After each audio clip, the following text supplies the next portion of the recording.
Welcome to YK TV Bigg Boss Tamil season 8 cook with Comali season 5. So இதில் என்னென்ன விஷயங்கள் நம்ம பார்க்க போகிறோம் அப்படின்னா, பிக் பாஸ் தமிழ் சீசன் 8 பொறுத்தவரைய 2 கண்டஸ்டன்ட்ஸ் புதுசாக அவங்க உள்ளே வரப்போகிற 2 கண்டஸ்டன்ட்ஸை பற்றி பார்க்க போகிறோம். அதே நேரம் குக்கு வித் கோமாளியில் சில பேர் பிரியங்காக்கு ஆதரவாக களமிறங்கியிருக்காங்க. நேற்றுக்கு யாரெல்லாம் களமிறங்கியிருக்காங்கன்னு அவங்க என்னென்ன கருத்து சொன்னாங்கிறத சொன்னோம். அதை தவிர இன்னும் சில பேர் பிரியங்காக்கு ஆதரவாக களமிறங்கியிருக்காங்க. இது சேனலுடைய பிளான் பண்ண ஒரு அட்டாக்கா அப்படின்னு தெரில. ஏன்னா ஒரு பக்கம் மணிமேகலைக்கு பயங்கர சப்போர்ட் வருது. அந்த சப்போர்ட்டை குறைக்கிறதுக்காக மணிமேகலை பிக் பாஸில் உள்ளே வரதுக்காக இது எல்லாமே செட்டப் ட்ராமா, அவங்க பிக் பாஸ்க்கு வரப்போகிறாங்க, அதுக்காக இவங்க குக்கு வித் கோமாளி இந்த சீசன் யாருமே பார்க்கல, பெரிய ஹிட் ஆகலை, அதை பார்க்க வைக்கிறதுக்காகவும் அதோடைய ஒயில்டு கார்டையும் ஃபைனலையும் பார்க்க வைக்கிறதுக்காகவும் அதே நேரத்தில் பிக் பாஸ்ல உள்ள வரப்போ மணிமேகலைக்கு ஒரு ஃபேம் இருக்கும் அப்படிங்கிறதுக்காகவும் தான் இது பண்றாங்கிற மாதிரி ஒரு கருத்து சொல்றாங்க. எது உண்மை நமக்கு தெரியல. முதல்ல பிக் பாஸ்ல வரக்கூடிய கண்டஸ்டன்ஸ் யாருன்னு பார்ப்போம். சமீபத்தில் விஜய் சேதுபதி கதாநாயகனா நடிச்சு படங்கள் பெரிய அளவு வெற்றி பெற்றது கிடையாது. 1-2 விரல் விட்டு எண்ணக்கூடிய படங்கள் தான் ஓடி இருக்கு. அப்படி அவர் நடித்து சமீபத்தில் பெரிய வெற்றி பெற்ற படம் அப்படின்னா அது மகாராஜா. அது மிகப்பெரிய வெற்றி படமாக அமைஞ்சது அவருக்கு. அவரோட கேரியர்லேயே பிக்கஸ்ட் ஹிட் அப்படின்னா அது மகாராஜாவை சொல்லலாம். அவர் கதாநாயகனா நடிச்சு, அவர் வில்லனா நடித்த படங்கள்லாம் நிறைய ஓடி இருக்கு. அதை விட்டுருவோம், அதெல்லாம் ஒரு பக்கம் ஒதுக்கிடுவோம். மாஸ்டர், விக்ரம் அதெல்லாம் ஒதுக்கிடுவோம். இதை பொறுத்தவரைய அதில் அவருடைய மகளாக நடித்த சச்சினா நமிதாஸ். ஸோ விஜய் சேதுபதியுடைய மகளாக நடித்த சச்சினா நமிதாஸ் பிக் பாஸ் தமிழ் சீசன் 8 வரப்போறாங்க. அதாவது இவர் ஹோஸ்டா இருக்க போறாரு. இவருக்கு மகளா நடித்த அந்த நடிகை ஒரு போட்டியாளராக உள்ள வரப்போறாங்க அப்படிங்கிறது தான் முதலாவதாக வந்திருக்கக்கூடிய தகவல். கவுண்டம்பாளையம் ரஞ்சித்துங்கிறவர் ரொம்ப காலமாக நடிச்சுக்கிட்டு இருக்காரு. அவர் ஒரு கட்சியில் ஒரு பொறுப்புலையும் இருக்காரு, பாட்டாளி மக்கள் கட்சியில். அதே நேரம் அவர் பிரியாராமனை காதலிச்சு கல்யாணம் பண்ணார், நடிகை பிரியாராமனை. அதுக்கப்புறம் டைவர்ஸ் ஆயிடுச்சு. இப்போ அவர் கவுண்டம்பாளையம்னு ஒரு படத்தில் நடித்தார். அது ஒரு சர்ச்சையை கிளப்பின படம். ஒரு பர்டிகுலர் ஜாதியை உயர்த்தி பேசி இன்னொரு ஜாதியை தாழ்த்தி பேசின மாதிரியான ஒரு படம் அப்படிங்கிற மாதிரி ஒரு பேச்சு அடிபட்டது. அதில் அவர் தான் கதாநாயகனா நடிச்சிருந்தார். அவரே அதை கதை திரைக்கதை வசனம் எழுதி இயக்கியிருந்தார்.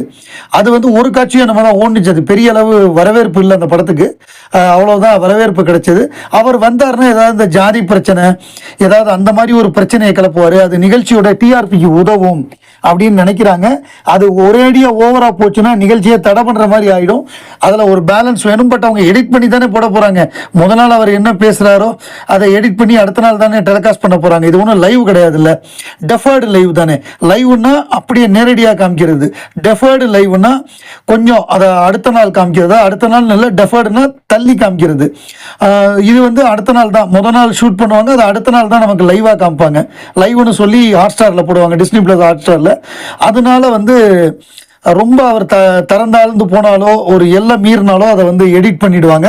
ஸோ ரஞ்சித் உள்ள வராரு. சச்சினா நமிதாஸ் மகாராஜாவில் விஜய் சேதுபதியுடைய மகளாக நடித்த அந்த நடிகையும் நடிகர் ரஞ்சித் பாட்டாளி மக்கள் கட்சியில் ஒரு பொறுப்பில் இருந்தவர். இவர் வந்தார்னா ஏதாவது ஒரு சர்ச்சை கிளம்பும் அப்படின்னு எதிர்பார்க்குறாங்க. பார்ப்போம் என்ன மாதிரியான இம்பாக்டை இவர் கிரியேட் பண்ணுறாரு. ஒரு நல்ல இம்பாக்ட் பிளேயராக இருப்பார்.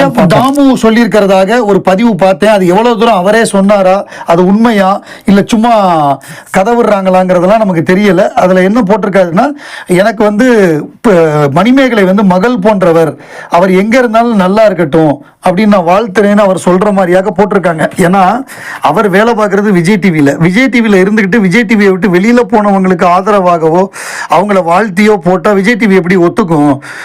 ஸோ அதை ஒத்துக்க மாட்டாங்க. அதான் இது ஒரு கான்ஸ்பிரசி கிளம்பியிருக்கு. அதாவது இதுவே செட்டப் ட்ராமா அப்படிங்கிற மாதிரி சொல்கிறாங்க. இது விஜய் டிவியே செட்டப் பண்ண ஒரு ட்ராமா. நிச்சயமாக மணிமேகலை பிக் பாஸ்க்கு வருவாங்க ஒரு போட்டியாளரா அப்படின்னு சொல்கிறாங்க. ஒருவேளை மணிமேகலை பிக் பாஸ்க்கு போட்டியாளராக வந்தாங்கன்னா நான் ஒத்துக்கிறேன். இது எல்லாமே நடந்தது எல்லாமே ஒரு ஸ்கிரிப்ட் தான், ஃப்ராடு வேலை தான் அப்படிங்கிறத நான் ஒத்துக்கிறேன். அவங்க வரலன்னா அப்போ இது நடந்ததெல்லாம் உண்மையான ஒத்துக்கணும். நம்ம என்ன இப்படி ஒன்று சொன்னால் அப்படி ஒரு விஷயம் இருக்குல்ல. உண்டு உண்டுன்னா உண்டு, இல்லைன்னா இல்லை. ஸோ அது பார்ப்போம், நம்ம அது வர்றப்ப முடிவு வர்றப்ப பார்த்துக்குவோம். மணிமேகலையை பொறுத்த அந்த ஆஸ்பெக்டில் எனக்கு வந்து அப்படி வருவாங்கன்னு தோணலை தனிப்பட்ட முறையில். அப்படி இந்த காலகட்டத்தில் ஓப்பனாக ட்ராமா பண்ணிலாம் பண்ண முடியாது. இப்போ மணிமேகலைக்கு ஆதரவாக ஏராளமான விஜய் டிவி ஆட்கள் வந்து குதிச்சிருக்காங்க.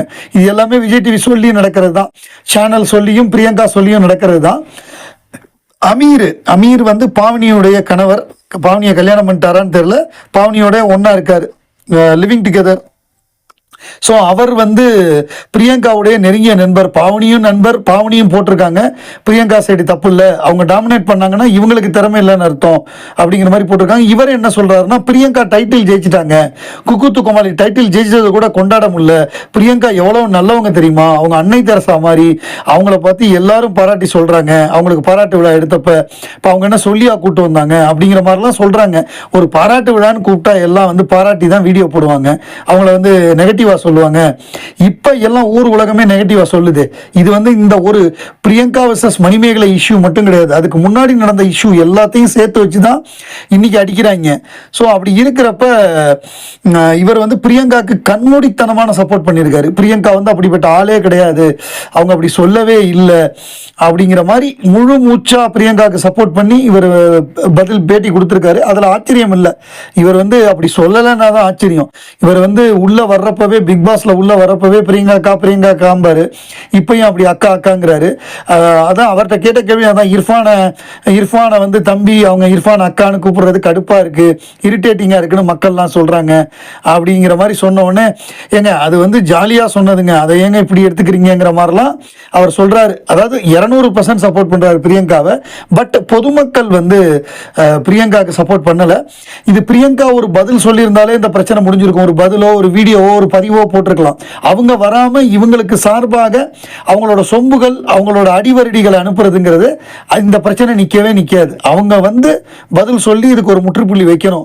ஆமாங்க இது நடந்துச்சு, இல்ல இது நடக்கல அப்படின்னு ஏதாவது ஒன்று சொல்லி முடிக்கணும். இல்லைன்னா இது நீண்டுகிட்டே போகதான் செய்யும். நடிகர் பார்த்திபன் ஒரு விழால பேசியிருக்காரு. பார்த்திபன்ட்ட வேலை பார்த்தவர் தான் ஹச் வினோத், அவரோட அசிஸ்டண்டா. தளபதி 69 படத்தை வந்து நம்ம இவர் வினோத் எடுக்க போறாரு, டைரக்ட் பண்ண போறாரு. அதுல அவர் என்ன சொல்லியிருக்காருன்னா, நான் வினோத்தை கொலை பண்ணிடுறேன், கொலை பண்ணிட்டு நான் இந்த படத்தை டைரக்ட் பண்ண போறேன் விஜய்கிட்ட போய் சொல்லி, ஏன்னா என்கிட்ட அசிஸ்டண்டா இருந்தவன் தான், அப்படி அந்த மாதிரி எனக்கு விஜயை வச்சு டைரக்ட் பண்ணணும்னு ஆசைன்னு சொல்லியிருக்காரு. இந்த மாதிரி சொல்றாருன்னா அவர் பிக் பாஸ்க்கு வர போறாருன்னு அர்த்தம். இந்த மாதிரி சர்ச்சையான கருத்து. ஏற்கனவே நம்ம கூல் சுரேஷ் வந்து ஒரு அறிவிப்பாளர், ஒரு நிகழ்ச்சி தொகுப்பாளர், அவங்களோட கழுத்துல மாலையை போட்டு பரபரப்பாகி அடுத்த வாரமே பிக் பாஸ்க்கு வந்தாரு.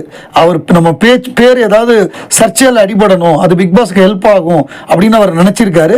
ஒருவேளை பார்த்திபன் வர்றதுக்கு இந்த சர்ச்சை பேச்சு உதவுமா, அவர் வரப்போறாரா அப்படின்னு தெரியல. பார்ப்போம், பொறுத்து இருந்து பார்ப்போம். கமல் சார் ஹோஸ்ட் பண்ண காலத்திலேயே பார்த்திபன் வரல. அவரோட சின்ன ஆக்டர், எல்லா விதத்துலயும் பார்த்திபன் பெரிய ஆளு. அவரோட கம்பேர் பண்றப்ப இதுல வருவாரான்னு தெரியல. பட் ஆனா சொல்றாங்க அவர் வருவார்னு, பார்த்தாதான் தெரியும்.